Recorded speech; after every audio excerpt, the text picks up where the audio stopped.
Hi there, hope you're doing good. This is our first, hopefully, of many podcast episodes about things we find interesting, spooky, and what we can find in getting to the bottom and doing some research on them. Sometimes we'll debunk them, sometimes we won't. So, the story that I want to tell you about today is it's an urban legend from the city of Houston, which is the largest city in the southern United States. Houston has a history of spooky things. Oddly enough, no swamp gas stories. We're built on a swamp. But I can't think of any swamp gas stories. But there is like supposedly spooky stuff going on along the Buffalo Bayou, and there's a whole like spooky ghost tour that they do. I had no idea. Apparently there's tunnels down there. What? Yeah. I saw it online when I was looking for ghost stories to talk about. Okay, that'll be the next episode. But for this episode, I want to talk about a story about a librarian. No, well, he wasn't a librarian. No. He was the library custodian. I read he was a jack of all trades. He was, quote unquote, more than just a janitor. He took care of the building as well as the property. And the man in question's name is... Jacob Frank Cramer. Jacob Frank Cramer. JFC. Yes. Okay, so the story goes that Mr. Cramer was an old man, and he took care of the library, and at night he would walk through the stacks with his German Shepherd. Stacks of books. That's what they're called, like the shelves. That's the term? Yeah, it's a library term. Oh, I thought it was like stacks of money. What are we talking about? No, Stacks it's a library term. Stacks. It's Okay. just like the shelves. Okay. So he would walk through the shelves of the books, and his German Shepherd would follow him, and he'd play the violin. And so basically he's just walking around to make sure that everything is on the up and up. There's no like intruders or anything. And he locks the doors in the evening, and then he opens them up in the morning for the library staff. That's so crazy that back then, even a building manager, I'll call him, played the violin and was like so worldly and cultured. Like, it's pretty cool. Yeah. Compared to nowadays where, it's not quite as many violin players to my knowledge. But I did, when I was looking into that, and I did see, I thought it was interesting, he had a German Shepherd that like loved him, hung around, you could hear the toenails clicking. And it only now occurs to me, can you hear German Shepherd toenails clicking on things? I can imagine it. I've heard poodle toenails clicking on tiles, but maybe it's the same. But also, I was going to say, I wondered if this, he sounds so legendary because he played the violin, and it gives him this sort of air of like, to me, violins always conjures vampires is my next thought. Really? And like Gothic or Renaissance, like old-timey. But also that he was, he just sounds pretty interesting off the bat. And I wondered if that kind of was added over time, that bit about him playing the violin, or he really could or not, because the building that he's supposed to be haunting, I read, had this, it was, I forget the architect's name, but it was built in like the 10s, 20s, and it had a Spanish architecture theme to it. Like, it was very ornate, and just, I don't know, I got thoughts of vampires and ghouls. It is called the Julia Idleson Building. So originally that building was the main library. So that was the library. And apparently that building has a basement apartment where he lived. And I did see, do you know why they call it the Julia Idleson Building? No, do you? She was the city of Houston's first librarian. Oh, I did know that. So they named it after her. I looked into it because I was like, were they lovers? Did they know each other? I thought that's what you were asking me. Because who just can live in a library? But I guess if you're the maintenance guy, you just stay there. But I don't know. I thought there might be a connection to her, but I don't think so now. Well, yeah, I think maybe things were different at a time when the city was less populated, you know? And they let a dog live in the library? Who cleaned the poops? Okay, so you kind of beat me to it, but the legend is that one day the library staff showed up for work and the library was still locked. And so everybody was like, why is the library still locked? And they were somehow able to get inside. And they went down to his basement apartment and found him dead. There's no way to check it since this happened in like the 20s or 30s. 1936. And so anyone who was alive back then to corroborate the story would be dead now. It just seems odd to me that, thinking about it logically, doesn't make sense to have the only way to get into your building the maintenance guy. Like, no one ever thought, what if he dies? How do we get in? There's only one key. Mean, I don't think anybody was expecting him to just die. But they could only make one copy. Was the key copying person in Houston not moved in yet? Or like, was he putting boards on the inside of the door to keep it shut? Well, they were able to get in somehow. A window? Broken window? Oh my gosh, who knows? So I think there's some iffiness to that part of the story, but sure, let's go with it. They somehow got in, he was locked in, they found him dead, and then what? So they say, like people say that they can hear the dog's toenails clicking. So the dog's ghost, right? And cross-species ghosts. Yeah, so the dog's ghost. And they say that you can hear the violin playing in the night. And they say that the lights flicker like on and off to let you know that he's there. Now that you said it, I could see people hearing violins, because if the architecture is kind of got that look and feel to it, maybe subconsciously people in complete silence will start to hear things like subconsciously induced. So sure, maybe people hear violins, but thinking about it now, and I didn't get this before, it just seems like too much for there to be his ghost and his dog's ghost. Maybe just him and the violin. That's cool. Him, a violin, a dog, the dog nails, the dog scent, the fleas. Like, where does it end?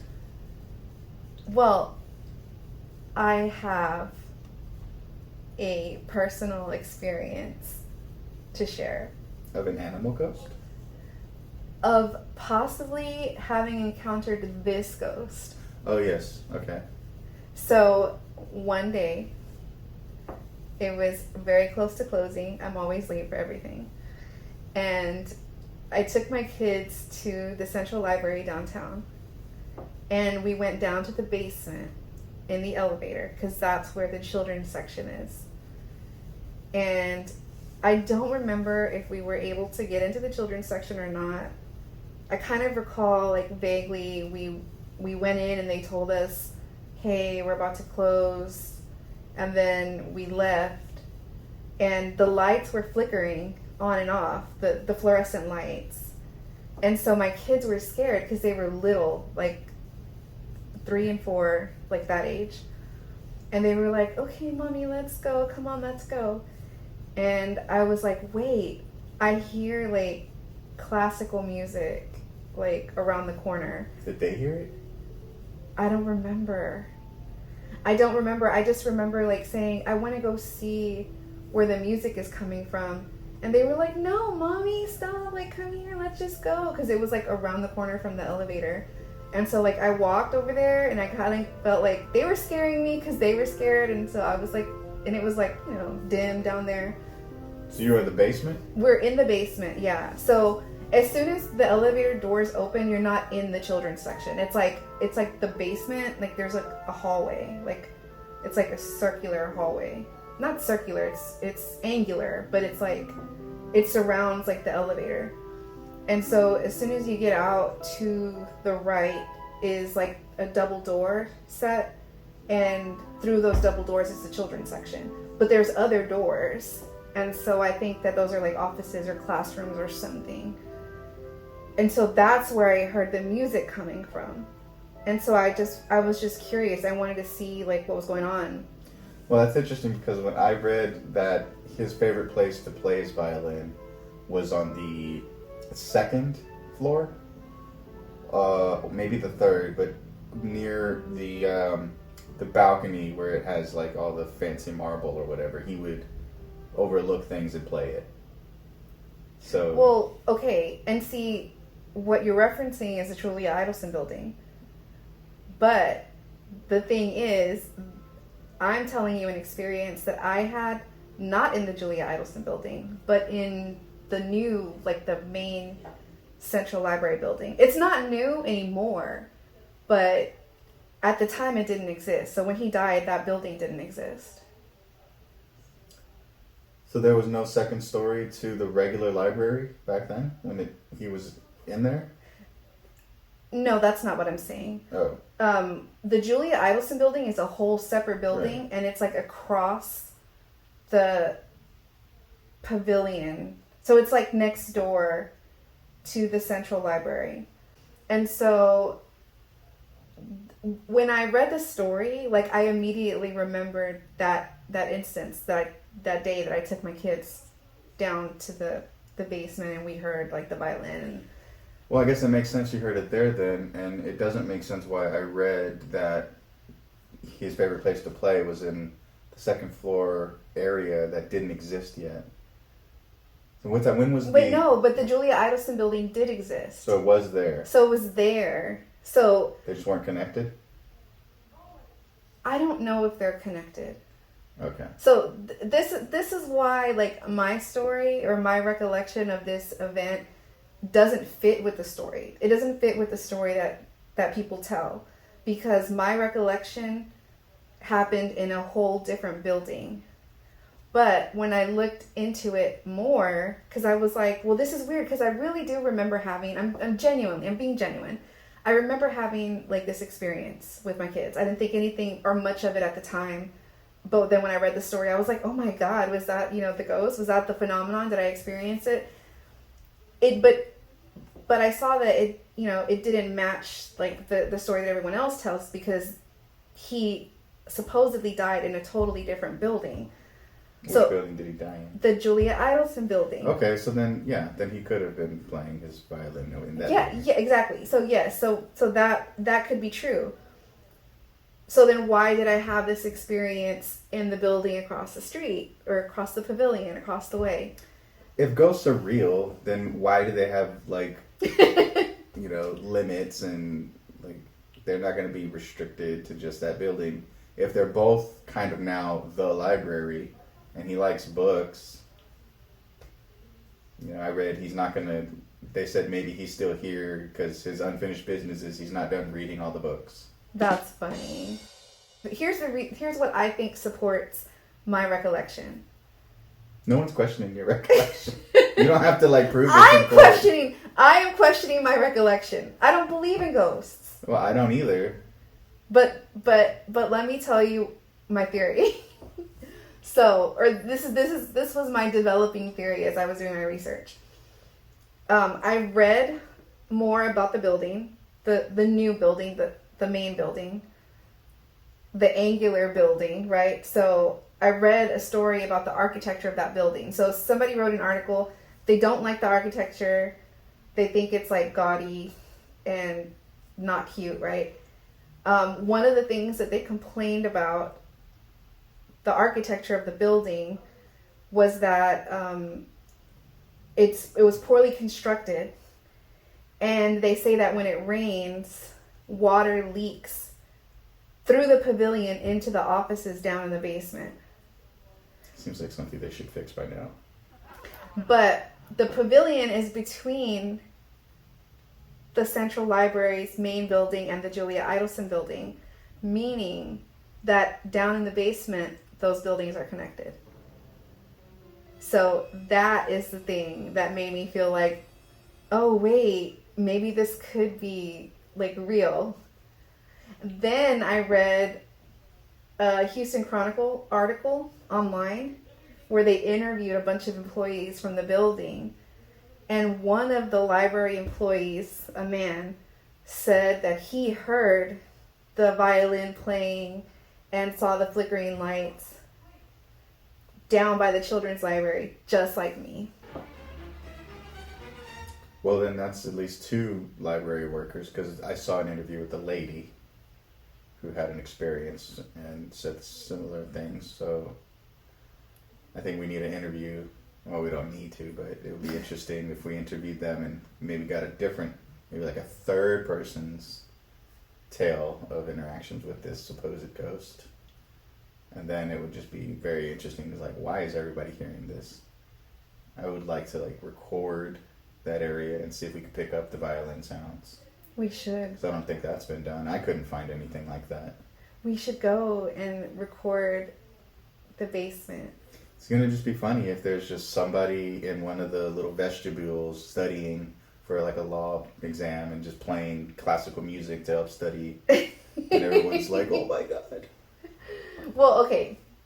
So let me tell you what kind of debunks this whole legend. I looked up the death certificate for Mr. Cramer. I found it. And Mr. Cramer went into the hospital on November 20th, 1936 to have a procedure because he had an inflamed prostate.